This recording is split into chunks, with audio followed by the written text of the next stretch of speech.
Does anybody here remember the draft lottery of December 1st, 1969? Was anybody here part of it? Like really paying attention. Chris Pirillo, Corky, you're shaking your head. Yes. Chad Riddle. Yeah, yeah. Oh, Chad's here. Yeah, I know because Chad told me about that. Chad, you're where I first really learned about how this worked. Okay, Chris Pirillo, explain to me like I'm five what the draft lottery December 1st, 1969 was and why it was different from what had come before. Well, before that, I'll do the best I can. Technically, I don't know. I'm not sure I can answer all the questions here or your question, but prior to that, the lottery. I mean, prior to that, there was no lottery. Everybody was in the pool, and as I can't say the war was winding down, but Nixon administration decided to quell the part of that was they wanted to quell the rebel. Choose my words carefully here. Yeah, All the resistance to sure. the Draft draft resistance, right? and all the anti-war. So they looked at their manpower needs and said, okay, here's what we'll do to make it. Here's what we'll do. We'll hold a lottery based on your birth date. Okay. And then we know how much manpower we believe we'll need, how many people were born January through December, whatever, on these dates, and we'll understand exactly how deep we have to go into the numbers. So they held that lottery, and you hoped you had a high number. You didn't know what a high number meant, but you knew that if you were out of the first, let's say 75 to 100, it was unlikely that you would be drafted. So that kind of allowed people to sort of at least have a gauge that they weren't just going to, like myself, walk out of high school in 1970 and right into the Marine Corps, Right. because I could have been drafted at any moment. And that's why I remember it so vividly, because that happened in December of 69. I'm getting out of high school in the third day of January of 70. I'm sorry, June of 70. So if, I, therefore the grace of God, period. And so Chris, that was what we paid attention to. My number was 148. okay, I was just going to ask. So the one draft lottery that I remember that I read about and remember seeing about was on December 1st, 1969. It was such a big deal. So there were subsequent lotteries like the following year. See, I don't remember that now. I was just thought of that. I thought, wait a minute, did they do it every year, or Yeah, did that number sort of count right. for a few years after that? Did they have to repeat it on an annual basis? I can't remember that. Chris, I appreciate the try, but I have a 5-year-old and you would have lost her at technically. Really? Okay. Hey, Todd. God forbid you would have to go through that.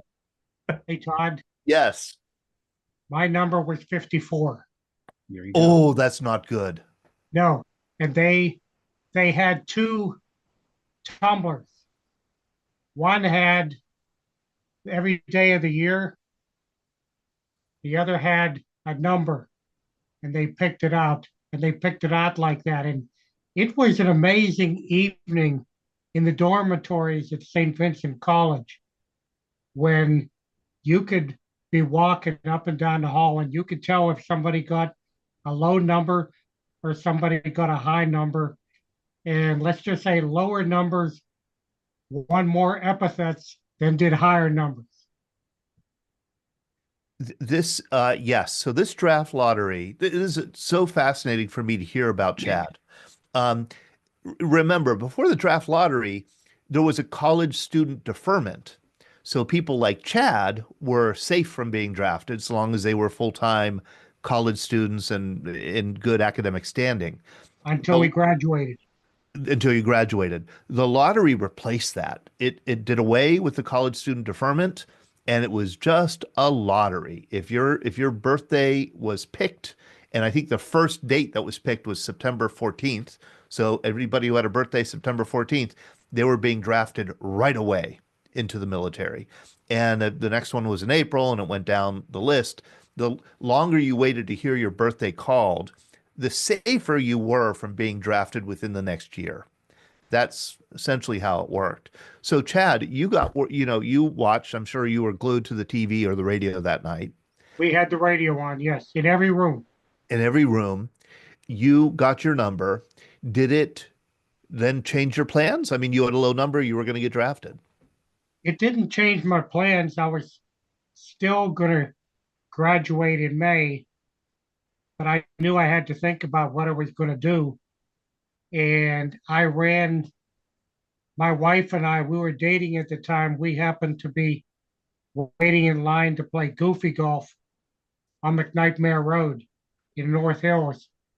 And there was a guy, he was a bird dog recruiter for the Navy right in front of us. And so we were talking. One thing led to another. He told me, give the guy a call. I did. And I went to interview with him. He was the chief petty officer. And he said, you might qualify for the officer program. And I said, who do I talk to? He sent me downtown. And one thing led to another. And when I was trying to teach you seamanship over in Vietnam, I was glad that I knew some of the things that I picked up working on the Great Lakes because it got me in. It got you in. Yeah. Ben Wright, do you remember that? Oh, I remember it. I was, of course, already on active duty. I was in officer training school. In fact, I graduated in officers training school and was commissioned the next week. But some interesting things happens because of it. Of course, I had draft orders in hand when I went and signed up for the Air Force. And my number was 66, and they went to 100. So I would have been drafted anyway if I'd been a year later. So it was all kind of irrelevant. But an interesting thing happened. We had people who were in officer training school and basic training after they drew the lottery who did what they called a self-initiated elimination, or they call it an SIE. And I mean, they could put up their hand and say, the military's not for me, I want out. And so you would be discharged as not suitable for military service, but they would do it because they knew they wouldn't be drafted if they had a high draft number. Oh, wow. And so there were a few people who had joined the military and got out by a less than desirable way just because they knew they wouldn't be drafted. Because they knew they wouldn't be drafted. Yeah. Boy, oh boy. Clem, you were out of the military by the time Yes, lottery yes, came around.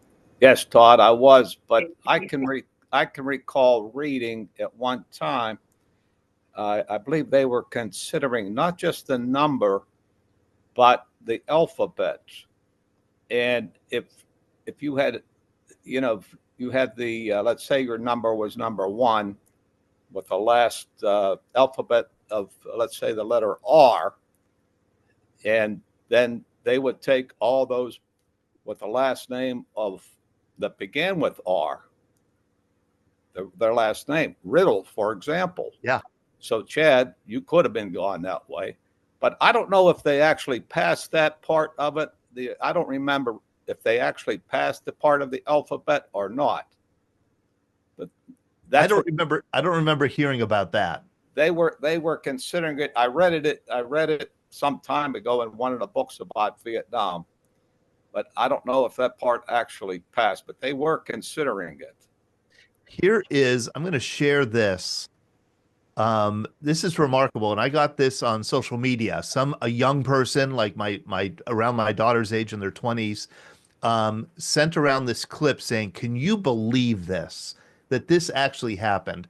This is a report from that night, December 1st, 1969. You'll see Roger Mudd talking about the draft lottery. Mayberry RFD will not be presented tonight, but will return next week at its regularly scheduled time over most of these stations. The Draft Lottery, a live report on tonight's picking of the birth dates for the draft. Here at Selective Service Headquarters in Washington is CBS News correspondent Roger Mudd. Good evening. It was 29 years ago that the first and most famous lottery number, 158, was drawn as the United States entered World War II. Tonight, for the first time in 27 years, the United States has again started a draft lottery. And the famous first pick tonight is September 14th, the first birthday that now is designated 001, which means for 19-year-olds born on September 14th, that beginning in January, local draft boards will induct those men born on September 14th, barring deferments. The next birthday in order, April 24th, and so on down the line this evening. This ceremony, which began at 8 o'clock, is now more than two-thirds through. This evening, this has been a very systematic, almost mechanical lottery, the first really nationally televised lottery we've ever had. There's been little excitement here, but for one or two brief occasions, 4 or 5 of the Youth Advisory Council members declined to participate, claiming that they thought they were being used by the Nixon administration to give a youth approval to the lottery system. The main information we have this evening, of course, is the order of the birthdays. And those will determine how the 19-year-olds next year, those from 19 to 26, will be subject to the draft. So let's go down the list and give you the ascending order in which they were drawn tonight. These are in ascending order. It is generally agreed, stipulated by the Selective Service people, that those men with the lowest numbers, the lowest third, will be drafted. The middle group, that is the group with the numbers between about 120 and 240, stand about a 50-50 chance of being drafted next year. Number 69 in the most liable group, June 13th, December 21st, September 10th, October 12th, June 17th, April 27th, May 19th, November 6th, January 28th, December 27th, October. On and on. Boy, how strange. What a strange time that must have been. I'm going to ask Chase. Chase, what are your thoughts on that? How would you feel about watching the draft lottery on TV to see if you're going to be drafted? Honestly, that is just gut-wrenching. Yeah. Because at this point, you've worked so hard to get into a college, into a university in the 60s. You've done so much. And now you're just being put at, like, machine gun fodder at this point. I just had a question. What was the benefits of volunteering over enlisting? Wonderful question, Chase. Man, it's as if you've planted it. Let me go to Scott Masters first. Do you know what? Scott will actually answer the question. Scott, how are you? I'm doing well, thank you. Good. You don't have to answer the question. You can say what you wanted to say, but I'm jotting Chase's question down because it's a great one. Well, I can answer it from the perspective of the Canadian Army in World War II. By volunteering, you got your choice of service as opposed to being put in the infantry, which is what happened most of the time. And I'm guessing it was probably a pretty similar thing in the American Army. And that's exactly it. And throughout the eras, Korea, Vietnam, that was the general rule. If you get drafted, you're most likely going to be drafted into the Army, probably Army infantry, if you're super unlucky, the Marine Corps. But it was going to be, you're more than likely going to be put into some kind of combat position. You had better odds of getting some kind of specialized training by volunteering. Yeah. The other point I wanted to make, and this is germane to the conversation going on right now, you guys know I'm up in Toronto. I have taught a lot of students whose grandfathers came to Canada during the war. And I'm wondering, and I know it's a conversation, it's a question I've asked many of you Vietnam vets in this room who have, met with my students before. I'm wondering if any of you guys had friends who left the US to come to Canada, and if so, what you thought about that. Great question, Scott. And I did a little digging to try and figure out how many Americans went to Canada to escape the draft during the Vietnam War. And there really aren't good figures on it. Nobody really knows. The estimate is about 30,000, maybe 40,000, as high as 60,000, but nobody really knows. It's 30,000 is the number I've heard. And Todd, you might find this interesting. I recently got in touch with a guy named Mark Satin who came to Toronto to get away from the draft, and he was very instrumental in setting up a network for draft dodgers or Right. draft resistors coming north. But a very interesting guy. I got connected to him through the grandfather of one of my students, actually. And it was through you that we learned about people who went the other direction, Canadians who came to the United States simply to join the US military to fight in Vietnam. And there were 30,000 of those who went the other way, who we never hear about. And a couple of years ago we did a program with them, Scott. I think we should have them on again because it's such an unusual story that so few people know about. I had never known. I'd like to focus on that again if we could. Thank you, Scott. Yep. Jim Roberts. Yeah, just you asked a question about enlisting versus draft. I can only give you one snapshot. I enlisted in March of '69 in the Army. At that time, a enlistment was a 3-year commitment. Drafting was 2 years. So there was a 1 year. If you enlisted, you gave them an extra year. You had a chance to put down what you wanted, but everything you signed always ended with the phrase "for the good of the service." And so it's not clear. I don't know for sure if you got your choice as far as that was concerned. If you went in, the needs of the infantry were pretty high, but if you were drafted, you were pretty much assured you were probably going to go to the infantry. You were going to go to the infantry, and if you were drafted, you owed. I'd always heard 2 years, but 2 years.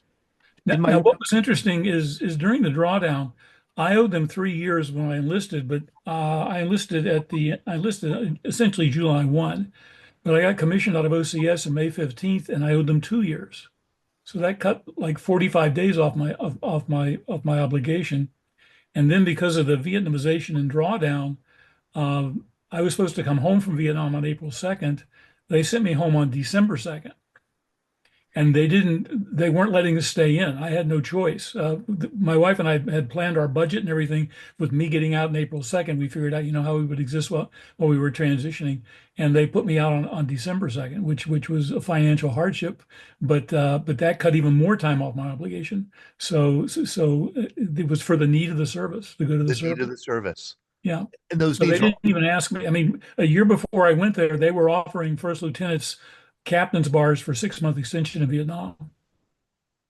And if you were in the field, if you were in infantry, and that wasn't even on the table when I was there because of the drawdown, and they were pushing people back, getting people out as quickly as they can. Would you have taken it? The Uh, captain's bars no, for 6 months. no, not in my situation. It had gone from okay to bad to worse, and was getting worse every day. So, no, I wouldn't have taken it. So, Jim, how many months did you have cut off your Vietnam service? I had 4. I was there 8 months. 4 months. Yeah.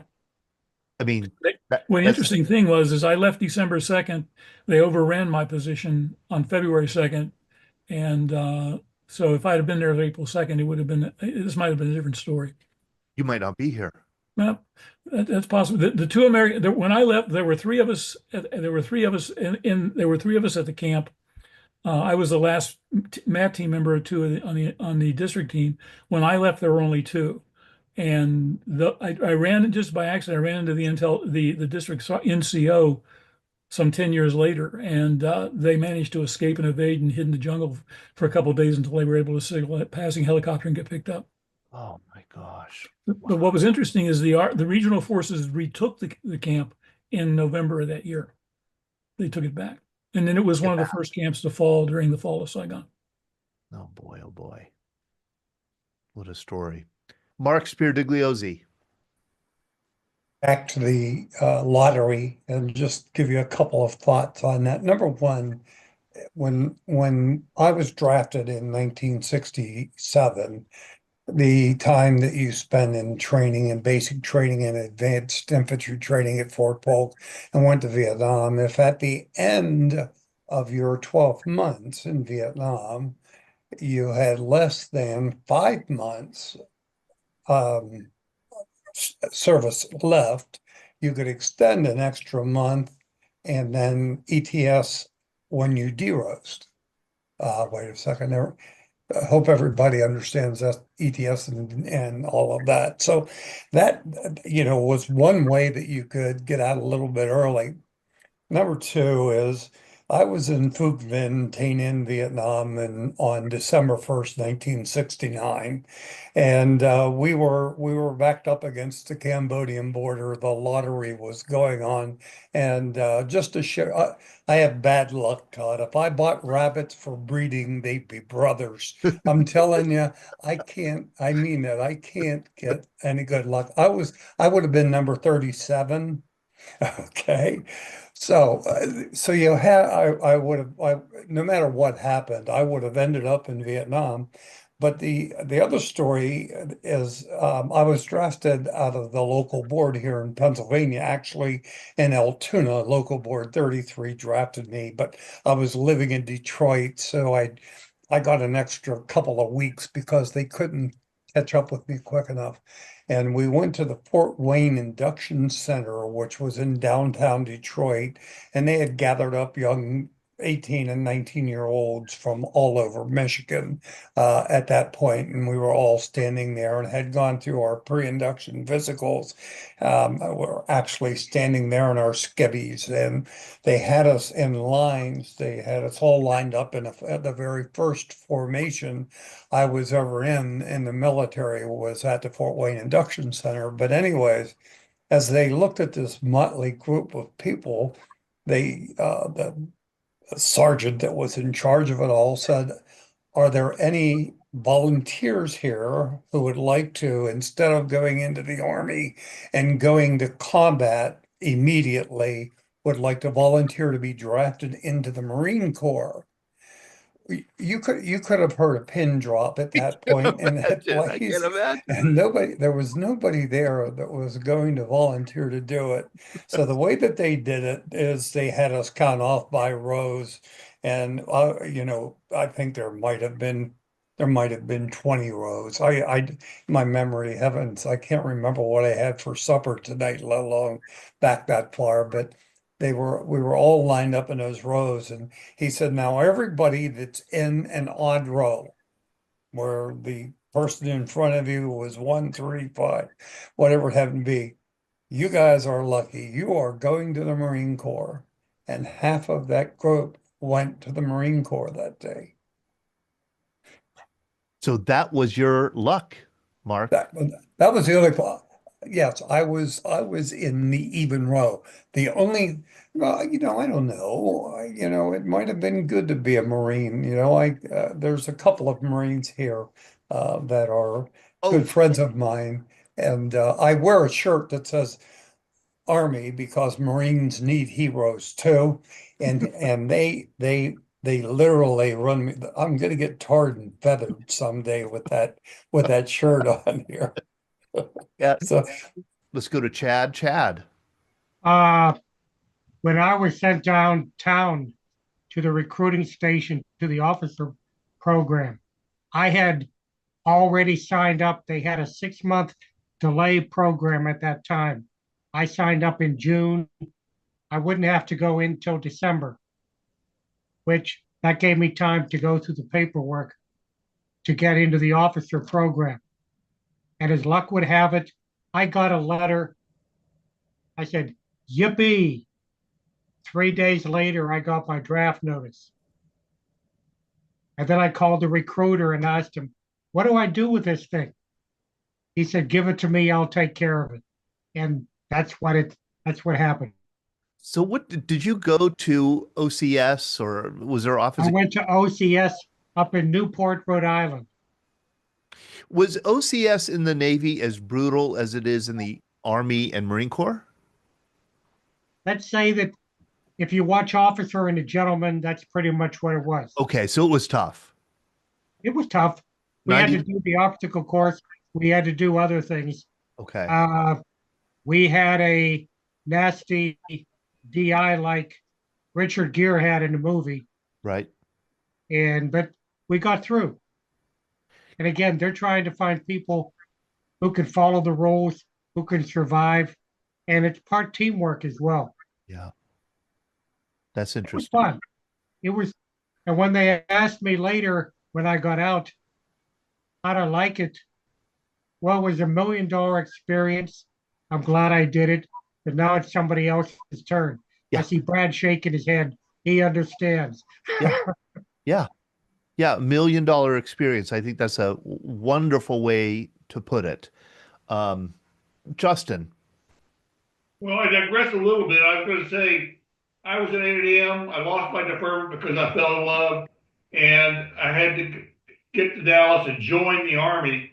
And my two sergeants at 8 a.m. in the cadre, and the two sergeants at the draft center here in Dallas, both told me, it's a good thing you're coming down here to join because you're coming out of a military college with ROTC background, and you go to the absolute top of the draft list. You would probably be drafted within the next 2 months. And so I joined. I did the longer term for it. Eventually got to OCS and did the other things. But that's why, because the difference was U.S. versus RA. U.S. were the draftees, and RA were the inductees, the regular. Right. US stood for unwilling soldier, and RA stood for real Americans. No, RA it stood for a lot of other things like stupid. I think it was regular Army. Yeah, regular Army. I just remember somebody telling me that. But the sergeant here in Dallas said, I can't guarantee you anything. And I looked at him, he was at E7. I said, Sarge, here's the deal. You get me in the program, you start me out, and I'll do the rest of it. He said, well, come back to see me when you get your bars, and I'll talk to you. After OCS, I came back and I did recruiting for him. Did you really? Yeah. After I got back from Vietnam, my first trip, I came back as a captain, and he was still recruiter. And I went to high schools and talked to him about it. And I said, I'm going to tell him the gory details. And he said, but you were a helicopter pilot. I said, well, but I was shot down 3 times. I'd been at I know this stuff. I know what was going on. We had a great time, and we were friends until he passed away about 5 years ago. Oh boy. What an unusual story. So Justin, after you got back, you're saying from Vietnam, you would go to high schools and give talks about. When I got back, I was stationed at Fort Walter, so I was an IP, and I would come into Dallas on small weekends or long weekends, and I'd go with him to high schools where he was doing recruiting. And he said, the best thing I can do is have someone talk to him and tell him what really is going on. I don't want to, bring Sugarcoat it it. the wrong way. Yeah. And so I talked to a lot of kids, and I think a lot of them went in on their own because what they had in a gang situation or other situations in their own communities, this was a better alternative. Wow. What year was that, Justin? I got back in November 69 for Vietnam, so I've been 70, 71, 72. And then in 73, and I'm going to put it on your thing, I was a captain of the United States Army Rifted. I was reduced in force because I was supposed to go back to college, and the Army was paying for it, but they decided I was too expensive. Boy. It's hard to imagine what it was like to meet with those kids in 1969, 1970 at high school and, tell them what Vietnam was like. Oh, I bet they were hanging on every word. The questions they asked, I did not get the gory stuff. I took pictures that were a little bit different. One young man asked me, he said, well, did you get caught doing anything? I said, not really. I did steal 5 pallets of beer off the Saigon docks one time because we were out of beer at Coochie, but we did not get caught, and my commanding general gave me a medal. I sort of lied. He didn't give me a medal. I just didn't get in trouble with him anymore because he liked Miller High Life. This is great. Renee. Hi, I just want to respond to Mark and the guys that thought they were going to the Army and became Marines. When I left Vietnam, I stayed with the Red Cross and was sent to Camp Lejeune, and really experienced culture shock because my father was career Army, so I'd grown up with that. In Vietnam, I was with 2 Army divisions, so I didn't know about Marines, and they were different, and their experiences were different. At the hospital where I worked, my friends and I, also Red Cross workers, basically hung out with the hospital staff because they were all Navy and they were pretty normal. The other guys that we hung out with mostly were patients from the psych ward who would be out on leave because they had, most of them did not want to go to Vietnam and be just killed immediately. And that was in early 1970 what they expected. So they would go to their commanding officers and say, I've been smoking pot. I want help. Please help me. And so they would get admitted to the psych ward for training or treatment, and then they would be given a general discharge. And they knew what a general discharge meant, but they were willing to take that over the alternative. Jeez, what a desperate time. Thanks to all of you for joining us tonight. I love you all, and I love these conversations. They just absolutely fill my heart and make me think, and I always learn something. And so I'm grateful to all of you, just even if you didn't speak up, if you're just being a part of the conversation tonight. I hope you could join us. Feel free to join us tomorrow night when we talk about our trip to Europe for the World War II battlefield tour. Thursday night when we talk about gliders in World War II, and then next Monday when we're back with our Jeopardy night. All right. Good night, everybody. Stay safe.